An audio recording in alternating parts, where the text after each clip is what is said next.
Selamat malam para pemirsa YouTube Surya KKS yang budiman di seluruh Nusantara, bahkan dimanapun saudara berada. Salam sejahtera, salam kebajikan, Om Swastiastu, Namo Buddhaya, Salam, Salam, Rahayu, Rahayu. Semoga kita semua dalam keadaan sehat berkas waras, ayem-ayem tentrem, lancar rezekinya, tansah pinaringan sih wiloso saking ngersaning Gusti ingkang Maha Agung.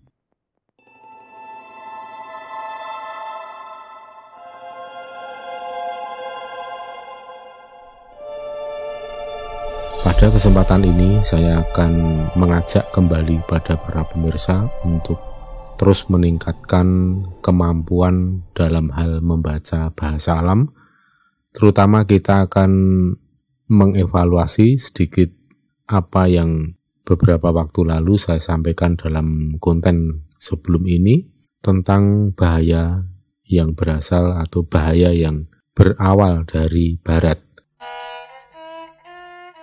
Berawal ini artinya tentu akan ada mara bahaya lagi yang dimulai dari barat kemudian bergeser ke timur Pulau Jawa.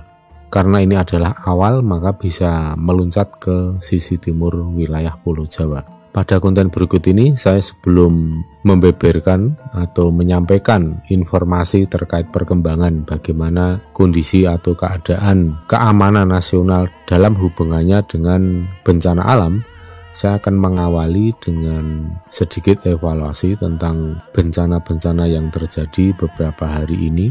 4 hari lalu saya sampaikan mengenai potensi bencana yang ada di wilayah barat, Pulau Jawa hingga Sumatera. Dan pada tanggal 22 Maret itu diawali dengan adanya gempa bumi yang berkekuatan tidak begitu besar, tetapi melihat tingkat kedalamannya ya ini sebenarnya gempa yang cukup dangkal ya. Jika tidak salah gempa ini berkekuatan magnitudo 3,2 dengan kedalaman 8 km dan terjadi masih di sekitar Cibadak, kemudian selatan Sukabumi, dan terjadi juga di area Gunung Padang. Ini termasuk gempa yang dangkal sekali. Dan tercatat pada tanggal 22-23 masih saja berlangsung gempa-gempa dangkal di sekitar Padalarang hingga Sukabumi. Menurut catatan ahli geologi dan BMKG bahwa di wilayah itu ada sesar Cimandiri yang cukup aktif ya, dan yang saya khawatirkan ini bisa men-trigger wilayah sekitarnya. Karena di wilayah sekitar atau dekat dengan sesar Cimandiri ini ke timur sedikit ada sesar Lembang ya.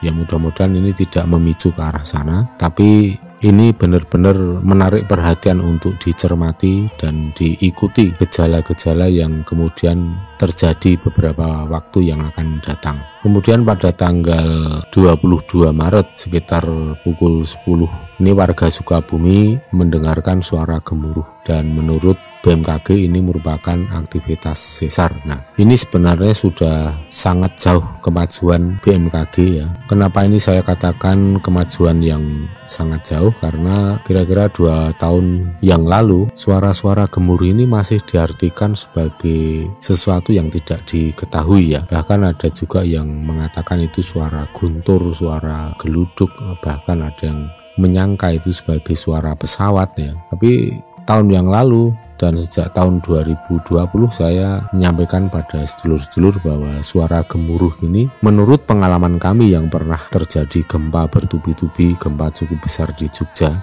tahun 2006 yang lalu, itu cukup untuk membuat kami belajar tentang bagaimana gejala dan situasi pada saat wilayah kita dilanda gempa bumi.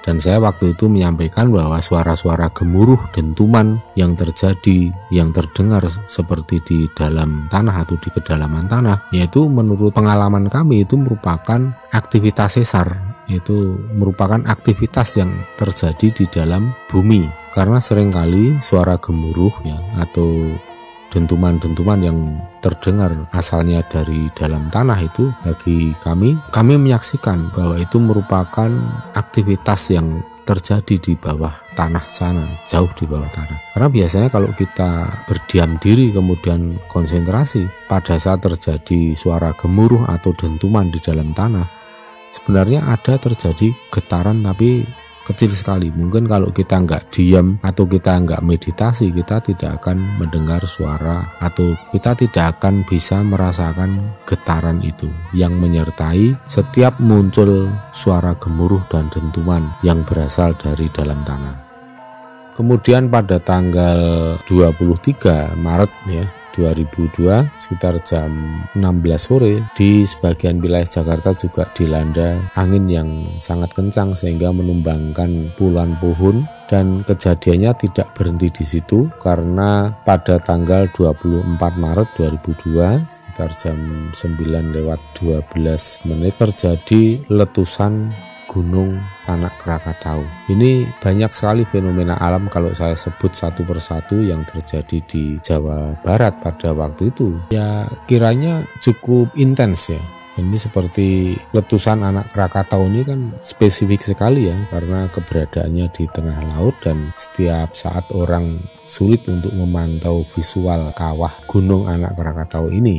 Jadi karakternya ya seperti itu, tiba-tiba meletus. Dan yang saya himbau pada para pemirsa yang khususnya tinggal di wilayah-wilayah yang saya sebut tadi, yaitu Jawa Barat, kemudian sekitar Selat Sunda, Lampung, dan terus ke wilayah Sumatera, supaya lebih mewaspadai segala macam bentuk atau fenomena alam yang ada. Dengan adanya sikap kita peduli terhadap bahasa alam, itu kita menjadi orang yang selalu waspada akan gerak-gerik alam. Tentunya siapapun yang lebih mudah untuk membaca gerak-gerik alam melalui bahasa alam, itu orang seperti itu relatif lebih dekat dengan alam, dan itu manfaatnya luar biasa sekali.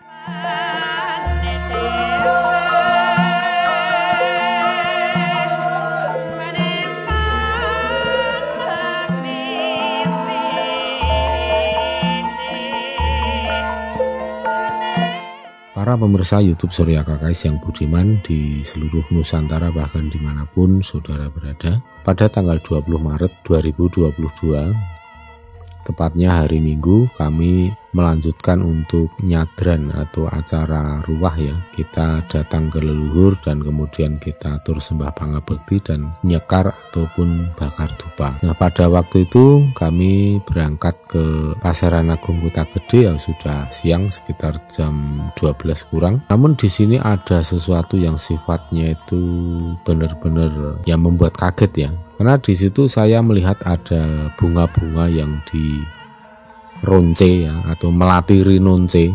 Itu kan umumnya melati rinonce itu kan istilahnya melati rinonce bawang sebungkul.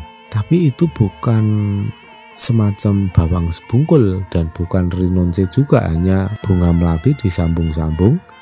Kemudian ujung dari bunga melati itu ada bunga mawar warnanya merah pink.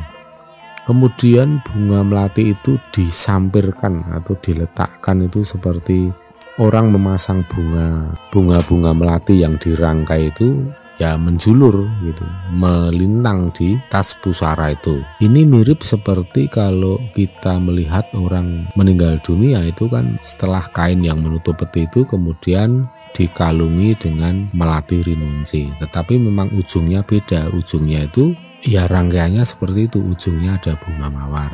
Nah ini yang mengagetkan kami waktu marak sowan tepat di hadapan pusara Kanjeng Panembahan Senopati. Nah di situ tampak rangkaian bunga seperti itu. Kami kan sudah mikir ya bahwa itu merupakan bentuk atau cara memberikan pisungsung yang kurang tepat kepada para leluhur ya. Karena rangkaian bunga seperti itu, melati rinonce, kembang mawar jambon atau merah, itu menandakan suatu kematian ya. Memang leluhur kan sudah mati raganya, tapi maksud saya itu tradisi atau tata cara dalam menghias peti jenazah yang dikalungi bunga. Nah, saya udah mikir seperti itu. Tiba-tiba Kanjeng Panembahan Senopati yang pusaranya ada di depan kami mendengar suaranya bahwa "Cobongger delengen, coba nak lihatlah." Ini sambil seperti menunjuk itu ya, melati rinonce, bunga mawar merah, "Iki deloken niki tandha." Ini tanda wong mati. Dan beliau Kanjeng Panembahan Senopati melanjutkan keterangan beliau bahwa ini yang seperti ini bukan sesuatu yang sifatnya itu kesengajaan. Mungkin tidak disadari juga oleh orang yang sedang marak sowan dan membawa bunga seperti itu rangganya. Itu mungkin tidak begitu menyangka ya. Jadi dari gambaran seperti itu, Kanjeng Panembahan Senopati sempat ngendika bahwa itu ora karena sengaja ya, karena mungkin tidak tahu ndak. Tapi itulah memang kejadian itu seperti itu yang dikalungkan oleh orang yang sebelum kami melakukan ziarah, dan kemudian setelah kami ziarah ya melihat ada fenomena seperti itu. Kanjeng Panembahan Senopati menyampaikan secara singkat bahwa akan banyak rojopati.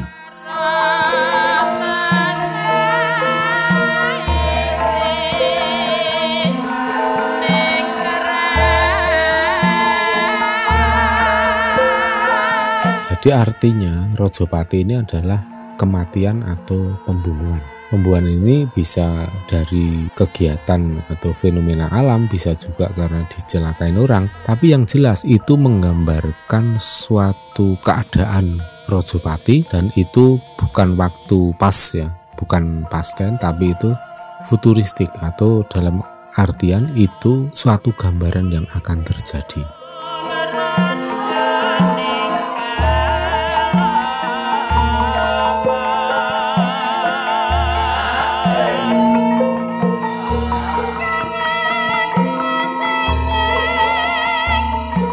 Dan terjadinya di mana kami belum tahu persis jawabannya. Tapi yang jelas itu merupakan pertanda bahwa suatu saat atau waktu ke depan ini akan banyak terjadi rojopati, yaitu kematian atau pembunuhan ya. Tapi di sini lebih nitik beratkan ke kematian. Nah, kematian ini kan bukan selalu dalam bentuk pembunuhan atau unsur kesengajaan, tapi bisa juga ini merupakan suatu gambaran yang menggambarkan akan banyak orang meninggal atau orang yang tewas dalam suatu peristiwa. Oleh sebab itu saya mikir ini mungkin peristiwa juga tidak hanya sekali dua kali terulang, tapi ini akan terus continue dalam waktu beberapa tahun ke depan tentunya. Oleh karena itu saya juga gunakan kesempatan ini untuk menghimbau pada para pemirsa dimanapun panjenengan berada, dengan adanya pralambito, dengan adanya bahasa alam yang muncul tepatnya di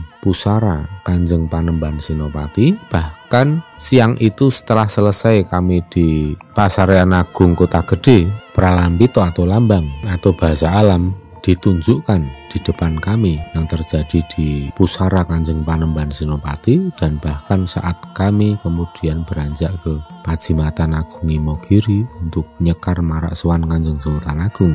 Dan yang membuat kami terkesima waktu kami beranjak dari Kota Gede menuju ke Pasarean Agung Imogiri, kami hendak nyekar marak sowan kepada Kanjeng Sultan Agung Prabu Hanyokrokusumo dan Kanjeng Ratu Batang. Pada saat itu, setelah kami melaksanakan nyekar, pada waktu itu kami berada di pusara Kanjeng Ratu Batang, yaitu permaisuri dari Kanjeng Sultan Agung. Beliau ini leluhur yang pandai sekali untuk menebak, atau untuk istilah kerennya sekarang itu ya untuk memprediksi ya. Tapi bukan memprediksi nomor atau togel, tapi ini memprediksi keadaan untuk beberapa tahun atau waktu ke depan. Jadi yang jelas dari pralampito atau perlambang atau bahasa alam yang ditampilkan seperti itu di depan kami ya, kami juga minta solusinya agar kita terhindar dari era atau dari masa-masa banyaknya Rojopati. Maka salah satu cara yang paling efektif yang berkali-kali saya sampaikan ini kepada para pemirsa, bahwa kita seyogianya mendekatkan diri kepada para leluhur. Jika kita dekat pada para leluhur, maka Tuhan pun akan dekat dengan kita. Para pemirsa yang budiman, jika panjenengan bertanya di mana kira-kira banyak terjadi Rojopati ini, ya saya belum bisa menjawab karena memang saya belum melihat di mana hal itu akan terjadi di waktu yang akan datang. Namun jika itu tidak terjawab pertanyaan di mana itu tadi, maksudnya tempatnya di mana, maka saya mengartikan bahwa Rojopati ini terjadi menyeluruh di berbagai wilayah Indonesia.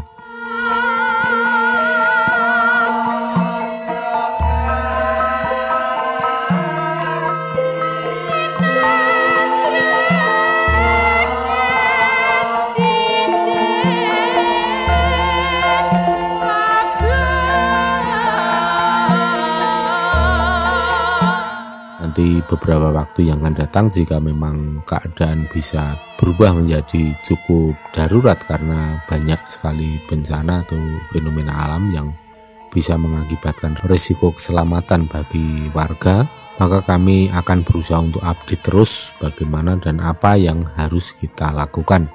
Namun untuk saat ini, seperti yang sudah saya sampaikan berkali-kali kepada para pemirsa yang budiman, bagaimana cara kita agar selalu menjadi orang yang tansah bejo, tansah manggih keberuntungan ya, dan tentu saja juga keselamatan. Maka saya ajak pada para pemirsa, yang pertama, dekatkan diri kepada para leluhur dengan cara ya dikunjungilah makamnya, dibersihkan, kirim doa kepada beliau, dan jangan lupa untuk nyuwun tambahing sawab berkah donga lan pangestu, untuk memohon diberikan ya setidaknya bisa mengurangi lah dampaknya. Ya mudah-mudahan nanti kami dapat menangkap gambaran yang lebih jelas ya. Namun tentu saja saat ini masih terus intens terjadi berbagai macam fenomena alam di wilayah pulau sisi barat hingga di wilayah Sumatera. Ya para pemirsa yang budiman, setidaknya ada hal yang paling penting bagi kita sebagai orang Nusantara agar kita selalu dinaungi energi keselamatan dalam situasi dan kondisi apapun juga. Maka dekatkanlah diri Anda kepada para leluhur, bersihkan makamnya, haturkan pisungsung setiap malam Jumat dan khusus malam Selasa Kliwon. Jika ubur sampai kurang komplit atau susah mencari bunga setaman, ya petik saja 3 macam bunga yang ada di halaman rumah atau di sekitar rumah, itu sudah cukup. Ya harapan saya tetap tidak terjadi apa-apa, semua yang terbaik, aman, terkendali atau mandali untuk seluruh wilayah yang berpotensi terjadi bencana alam. Dan sebagai akhir dari konten ini, saya ingin menyampaikan sekali lagi bahwa marilah kita lebih waspada, lebih giat untuk mencermati fenomena alam dan bahasa alam. Karena dengan cara seperti itu, kita akan menjadi orang yang lebih bijaksana, yang bisa menghargai lingkungan alam ya. Dan jangan lupa selalu perhatikan himbauan mitigasi. Demikian yang bisa saya sampaikan pada para pemirsa. Mudah-mudahan ini bermanfaat terutama bagi panjenengan yang sedang dan giat-giatnya belajar tentang spiritual Jawa. Akhir kata, wilujeng rahayu kang tinemu, bondo lan bejo kang teka saking kersaning Gusti, Suradiraja ningrat lebur dening pangestuti, rahayu rahayu sagung titah dumadi.